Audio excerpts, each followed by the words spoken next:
Tonight, calls for an international inquiry into the coronavirus catastrophe and whether China was transparent in its handling of the outbreak. My concern is around transparency and ensuring that we are able to engage openly.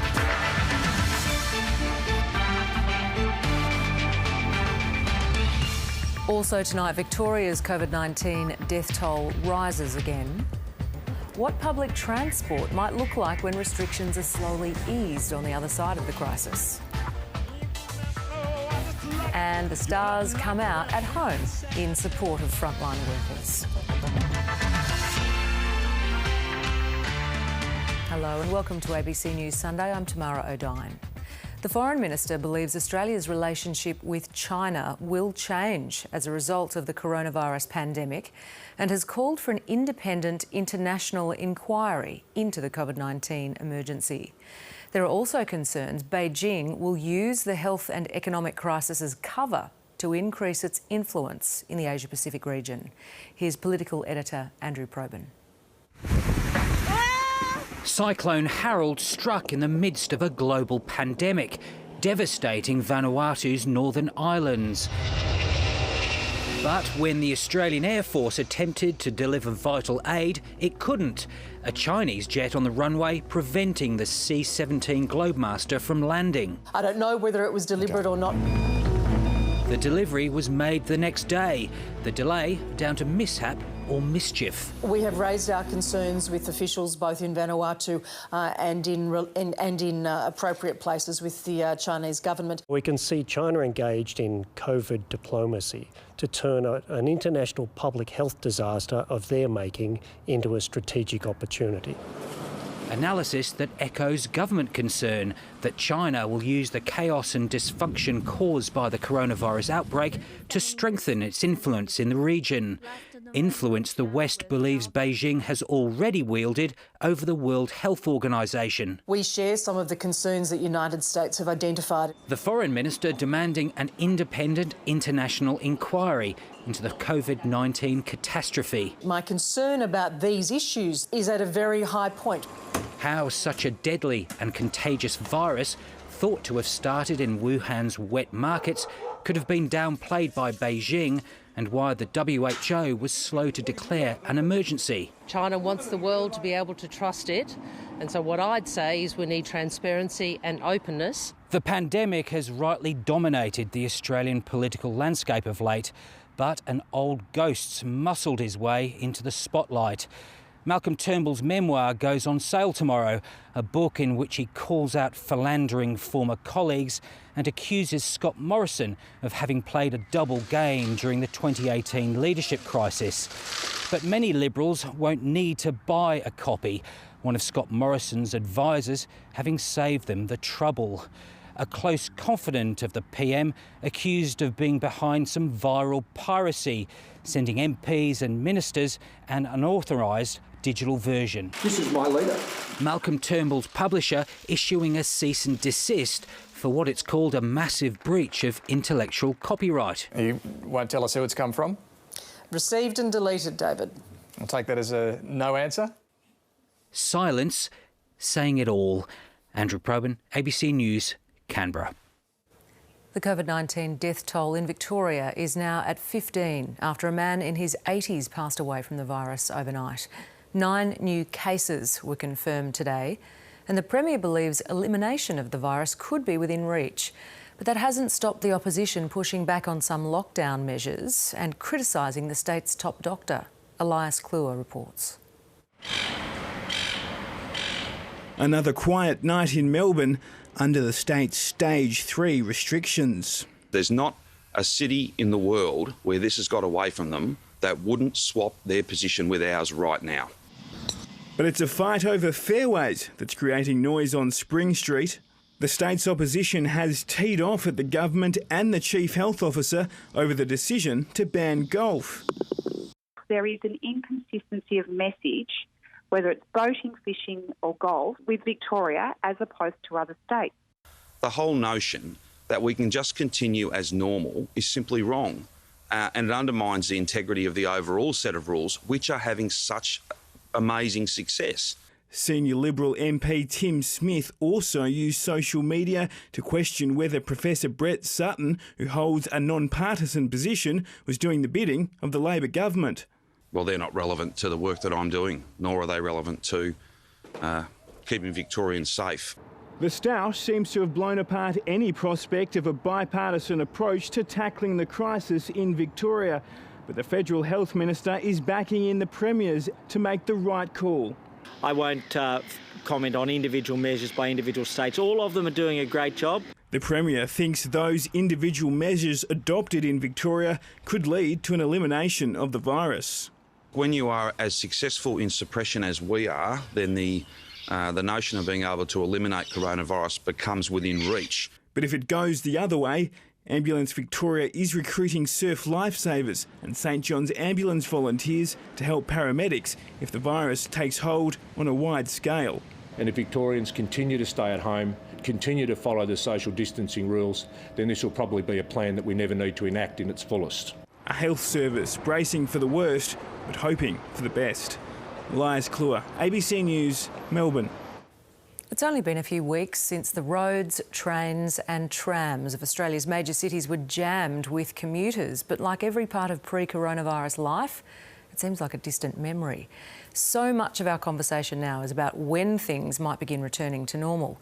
But in our special series looking at life after the crisis, we ask, is normal traffic something we want to go back to? Or is there action we can now be taking to fix long-term problems like congestion in our transport network? Ben Knight reports.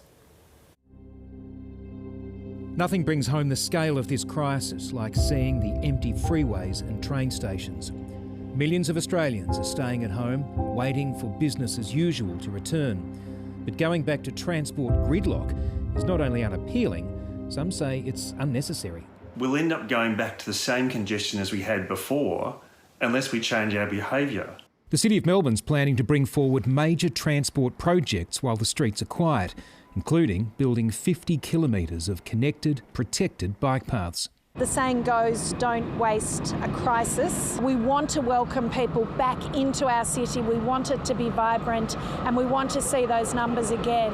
But perhaps it doesn't have to be the same way that it was. Other ideas are more big picture, like a complete revamp of transport pricing proposed by Infrastructure Victoria. It would abolish all upfront road charges, like car rego and stamp duty. Instead, drivers would pay 15 cents per kilometre travelled, increasing to $1 for every kilometre in the CBD. Public transport would be charged according to distance travelled and the time of day, with heavy discounts for bus trips. Infrastructure Victoria says 85% of users would be better off, and those who do pay more will get a much better trip. If we introduce transport network pricing, it would be like having reduced school holidays traffic every day.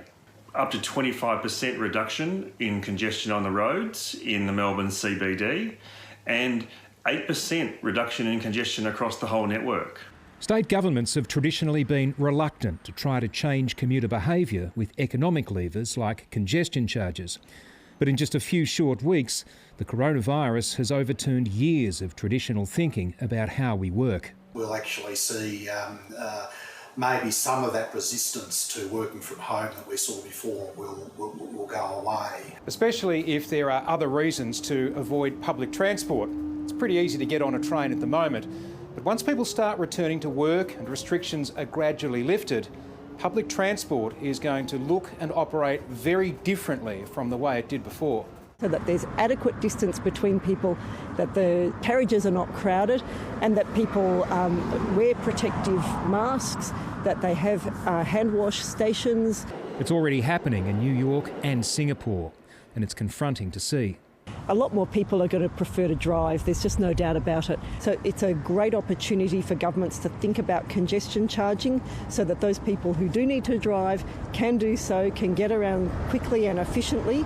The City of Melbourne says even with the current drastic reduction in traffic, the pattern of the future is emerging.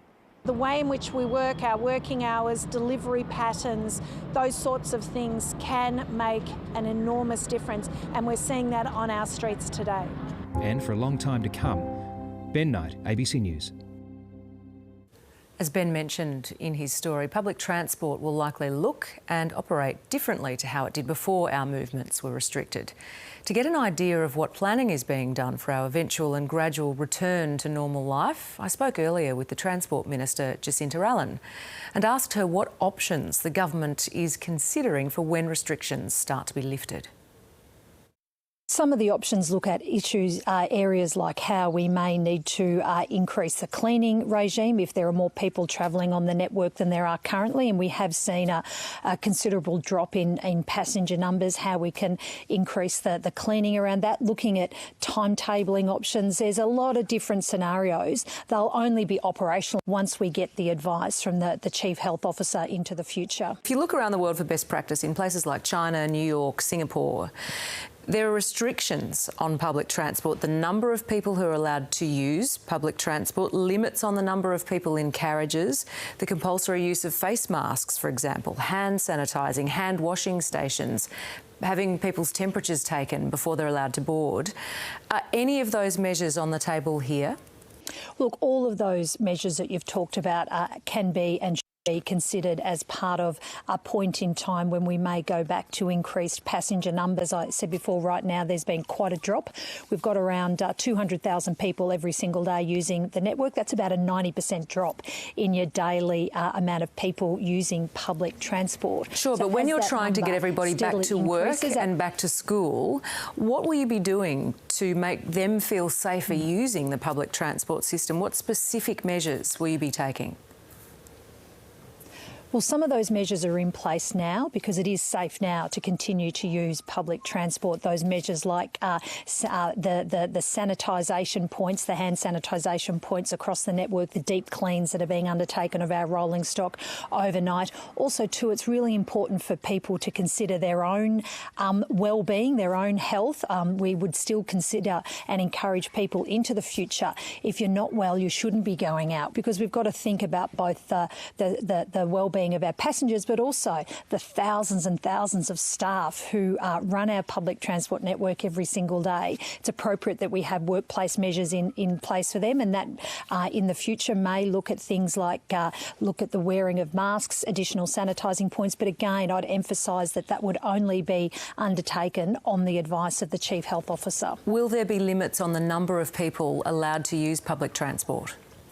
Look, Tamara, I think it's a little too early to speculate on that. But if the state of emergency is going to end within a matter of weeks now, surely these are the sorts of things that are being discussed. I'd emphasise that the state of emergency is due to be revised in the coming weeks, and it'll be a decision taken at that point in mid-May around what might happen in the future based on the advice of the Chief Health Officer, based on what we're seeing in terms of the results from the testing that's going on at the moment.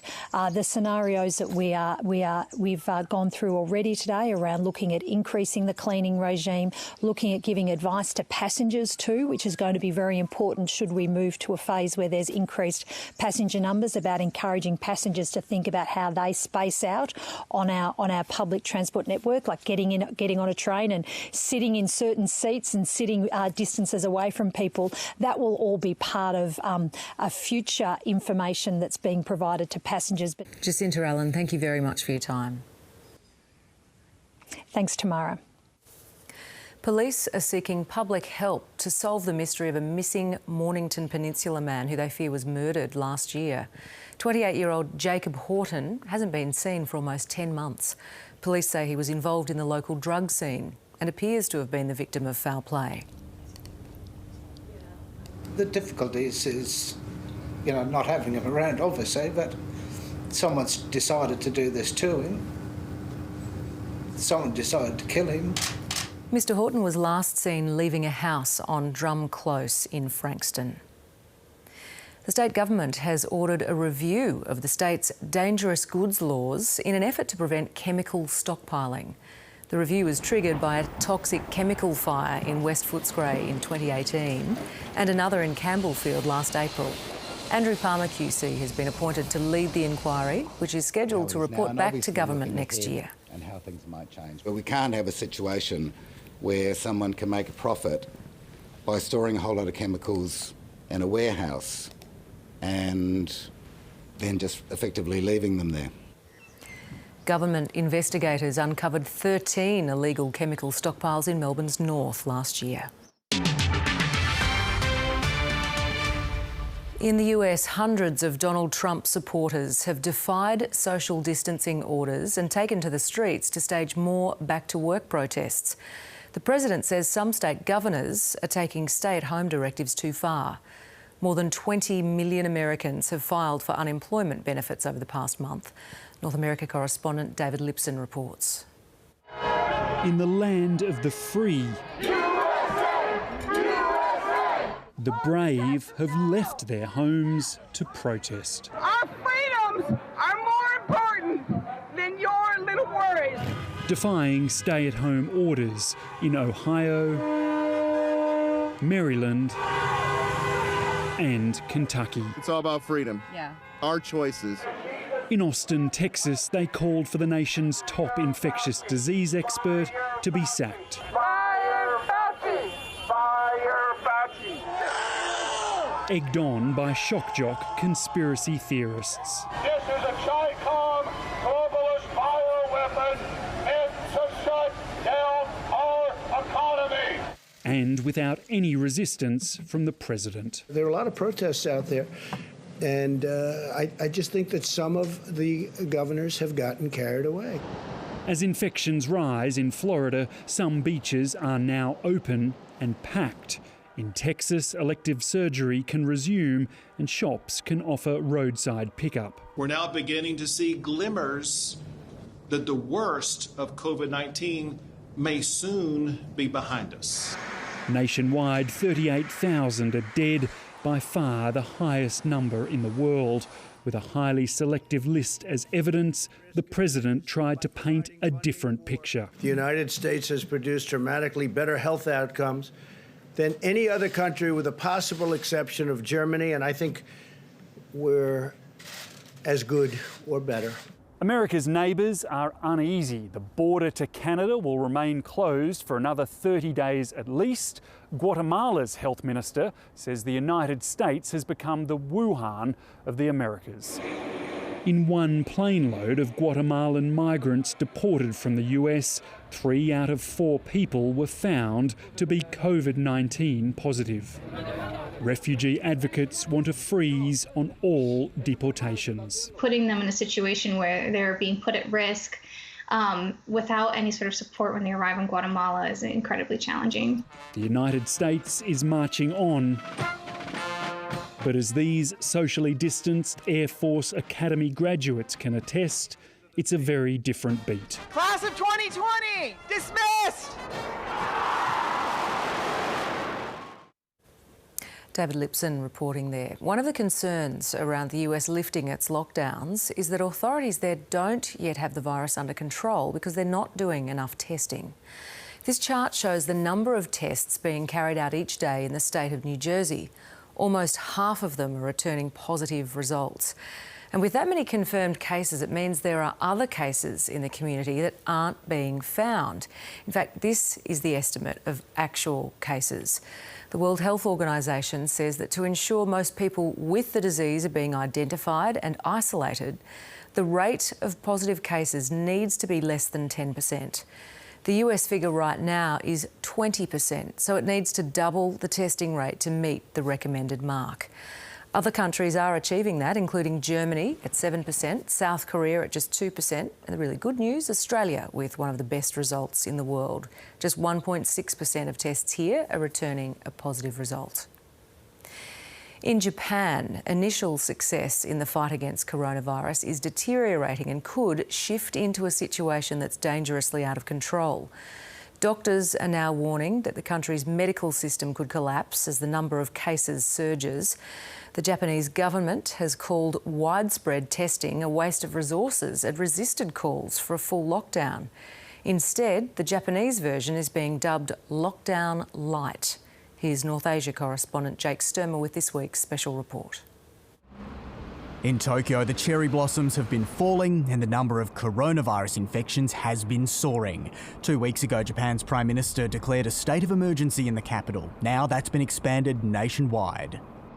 都市部から地方へ We must avoid people in cities where there's a large number of cases going to local areas. This is our biggest fear, a rapid nationwide pandemic. In Tokyo, some areas seem deserted, but others appear anything but. Restaurants are allowed to stay open, but only until 8 p.m, and locals have been urged to avoid non-essential outings. Tokyo's governor has been at loggerheads with the national government over what businesses should be allowed to remain open. Tokyo's government wants to stop the infection from spreading and prioritise the health and lives of its citizens.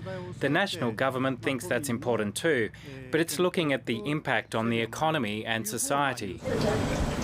It's more about pressure than penalties. Many restaurants have chosen to close, but others fear if they did so, they might never reopen. We're operating at different hours and trying to adjust. I shudder to think what will happen if this situation persists for another 12 months. Sachiko Ouchi has a front seat view of the changes unfolding across this vast city, which she says is now incredibly quiet. Her business has more than halved, and she often waits hours for someone to hail a ride. I'm not sure if I can make a living and pay my rent. I feel anxious and worry that my family and I could get infected. The government wants to cut person-to-person contact by 80%. No mean feat in the world's biggest metropolis. Subway numbers are down significantly and things are noticeably quieter at Shibuya's famous Scramble Crossing. But is it enough? Some people are still having to go to work with no choice but to commute. My company only recently built a system for telework for carers, but there are other employees who have to go to work to get a rubber stamp or because there's a device that can only be used at the company. The number of cases is rising and the Prime Minister says the situation is now extremely severe. Hospitals in Japan are increasingly turning away sick people as the country struggles with surging infections. That's the risk of this transmission. It looks like normal until some point, but after that, it just explodes. An explosion the Japanese government is desperate to avoid for the sake of its people and its economy. Jake Sturmer, ABC News, Tokyo. For families living with autism, the coronavirus shutdown is a real challenge. But in regional Victoria, the recent purchase of a 100-acre farm to help kids with autism is giving those families a chance to experience some all-important outdoor exercise in a safe environment. And it's making a huge difference. Life for a mother of 4 is always busy. But for Stacey Maniglu, whose teenage daughter has autism and twin boys need treatment for speech and behavioural issues, it can be really difficult. It's challenging, but you sort of learn to deal with what you've got, what you have to do. And with the coronavirus lockdown in place, finding space for her kids has been difficult. But they're now being offered an idyllic solution. It's 100 acres of undulating farm. We can see Bulla and Blue Range. It's peaceful, it's tranquil, it's the serenity we need, really. With the help of donations, Mansfield Autism Statewide Services recently purchased this property for about $2 million. I love it, yeah, the space, the peace, the freedom just to run around. It's fantastic. It's difficult. A lot of routines are put out of place for kids that normally really like to have that routine. The not-for-profit service has a vision to transform it into a tranquil escape for children with autism. We know that exercise and space is very important for them to be able to reduce their anxiety. So to have a lovely, calm environment that they can come out and exercise and work through the build-up adrenaline that's in their system will be life-changing for them. But the service is now dealing with an intense demand for its services. It helps more than 300 families right across the state dealing with autism, and it now urgently needs to raise more than $24 million to realise its plans. The dream is to be able to build all of our facilities out here and also to expand our services to be able to meet the huge demand. For Katerina and the twins, horse riding, calf feeding and toasting marshmallows on the fire are a real treat. Hold your hand there until she takes it out of your hand. And this is going to be, a big step forward to allow them to help families just like us. A chance to stretch your legs for those who need it most. Rhiannon Tuffield, ABC News, Mansfield. COVID-19 has forced all of us to live our lives differently, and celebrities are no exception. Some of the world's biggest stars have taken part in a crisis concert with a twist. Unable to perform together, they've entertained from their backyards and living rooms. Europe correspondent Linton Besser reports. Smile, maybe tomorrow. It was Lady Gaga's idea, and she opened the show. Using her considerable star power, the singer brought together more than 100 celebrities to urge companies to contribute to the World Health Organisation's COVID-19 fund. Lean on me when you're not strong. The coming days will not be easy, but this global family of ours is strong. The eventual end comes when we get a vaccine that protects all of us, not just in the US and the entire world. Some of the biggest names on the world stage performed from their backyards. I'm still standing, yeah, yeah, yeah. And their living rooms. The Rolling Stones managing without a drum kit. No such problems for Billie Eilish, accompanied by her brother Phineas.